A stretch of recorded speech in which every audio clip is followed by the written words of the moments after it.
এটাও অনেকটা ইগো প্রবলেমের কারণে। এটা আমরা যতটুকু জেনেছি যে ধানমন্ডি লেকপার এলাকায় ওইখানে যে বাগানবাড়ি নামক একটা জায়গা আছে, তো ওইখানে সন্ধ্যার পরে সাধারণত এরা ইয়াং ছেলেপেলে আড্ডা টাড্ডা দেয়, ওখানে বিড়ি সিগারেট খায়। তো এইখানে দুইটা গ্রুপ আছে, একটা হচ্ছে যে আলভিড আছে বা সিনিয়র পয়লা থাকে এই হাসানের নেতৃত্বে, এটা হচ্ছে ওই ঝামেলা হলো যে এই আর দৃশ্য আসামি পক্ষের মূল আসামি জুনিয়র ছেলেপেলে বলে আমাদের মারবে বা চর্থাপর দেবে, এই নিয়ে এদের একটা ইগো কাজ করছে। এবং এরা ভিতরে ভিতরে এটা বড় একটা প্ল্যান করে বা একটু শিক্ষা দেওয়ার জন্য, যে ওই আবশ্যকে শিক্ষা দেওয়ার জন্য এরা মোটামুটি একটা অর্গানাইজ হইতে থাকে। এটা ওই দিনে আর কোনো কিছু করতে পারে না, এরা পরের দিনে সন্ধ্যার দিকে এরা তখন একত্রিত হওয়ার পরে এরা খুঁজতে থাকে যে আলভি এবং আশরাফ সহ যে দৃশ্য সহ এরা যারা আছে তারা কোথায় আছে। পরে ওরা খুঁজে পায়, প্রথমে মনে হয় এই আশরাফকে পায়, তারপর জাকারিয়াকে পায়। এইটা এদেরকে নিয়ে আবার আলভি ছিল মনে হয় গলির ভিতরে, তখন ওই গলির ভিতরে যায়, যেটা আমরা সিসি ক্যামেরাও দেখেছি।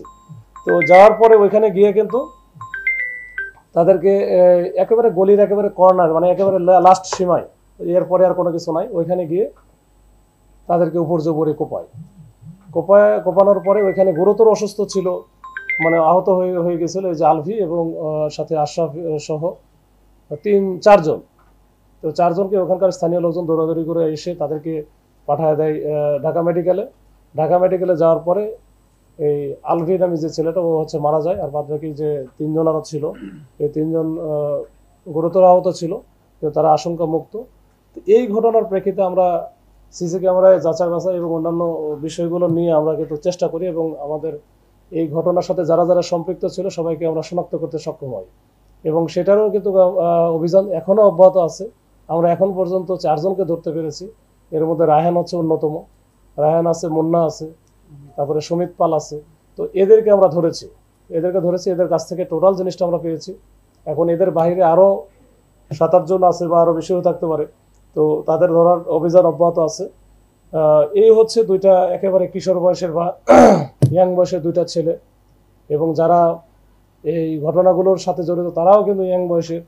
এবং এটা বলা যায় যে নিজেদের যে একটা গ্রুপ তৈরি করা টেন্ডেন্সি এখান থেকে, এবং এই যে আর একটা তো টিকটকের একটা বিষয় আছে, টিকটক বা সোশ্যাল মিডিয়াতে যে আধিপত্য বিস্তার করার জন্য যে চিন্তা ভাবনা, এইখান থেকে দুইটা অকাল প্রাণ কিন্তু ঝরে গেছে।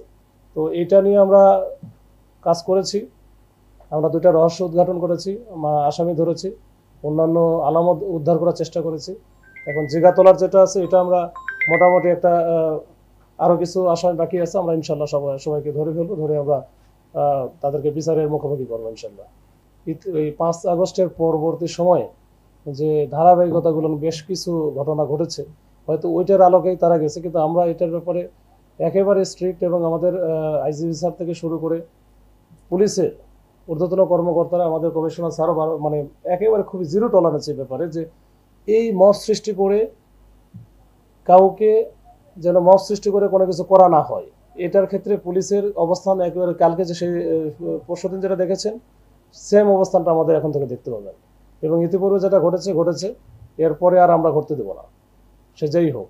যদি আমরা বলেছি যে এরকম কোনো বিষয় যদি থাকে যে আওয়ামী লীগের সাথে দোসর বা তাদের সাথে ছিল, সে বড় পদের, ঠিক আছে, আমাদের কাছে তথ্য দেখ, ইন্টেলিজেন্স দেখ, আমরা এগুলো যাচাই বাছাই করি, অ্যানালাইসিস করি, আমরা এটা ব্যবস্থা নিব। কিন্তু সবাই যদি পুলিশ হয়ে যায়, সবাই যদি আইন শৃঙ্খলা বাহিনীর সদস্য হয়ে নিজের আরেকজনের দায়িত্ব নিজে তুলে নেই, এইটা তো দেশে একটা এনার্কি তৈরি করবে। এই এনার্কি বা ললেস কান্ট্রি আমরা হতে দিতে পারি না বা হতে দিতে চাইও না। এটার ব্যাপারে আমাদের কঠোর অবস্থান থাকবে ইনশাল্লাহ। এটা হস্তক্ষেপে না, এটা যতটুকু আমি বুঝেছি যে যেহেতু ঘটনা সংঘটিত হয় নাই, হয়তো ওই ঘটনায় আমরা হয়তো মামলাও নিতে পারতেছিলাম না, যে কোন মামলায় বা কী ধরনের কি বিষয় নিব, ওই জন্য কিন্তু তাদেরকে এই বিষয়গুলো বলা হয়েছে, এবং লেখার সময়ও দেওয়া হয়েছে যে এটা লাস্ট টাইম, এরপরে যেন এরকম কোনো ঘটনা কেউ না ঘটায়। এবং এটা যে আলোড়নটা সৃষ্টি করেছে, আপনারা সাংবাদিক বন্ধু, মানে সাংবাদিক ভাইয়েরা, আপনারা যে ভূমিকাটা নিয়েছেন, আমার মনে হয় এটা হচ্ছে একটা মেসেজ চলে গেছে, এবং এটা বড় একটা মেসেজ সারা বাংলাদেশে। এটা আমার পরবর্তীতে এই ধরনের ঘটনা না ঘটানোর জন্য এটা মনে একটা বড় একটা মেসেজ এটা গিয়েছে, এবং আমরা চাইছি যে এরপরে যেন কোনো ঘটনা না ঘটে, যেটা ঘটছে শেষ, এটা ফুল স্টপ।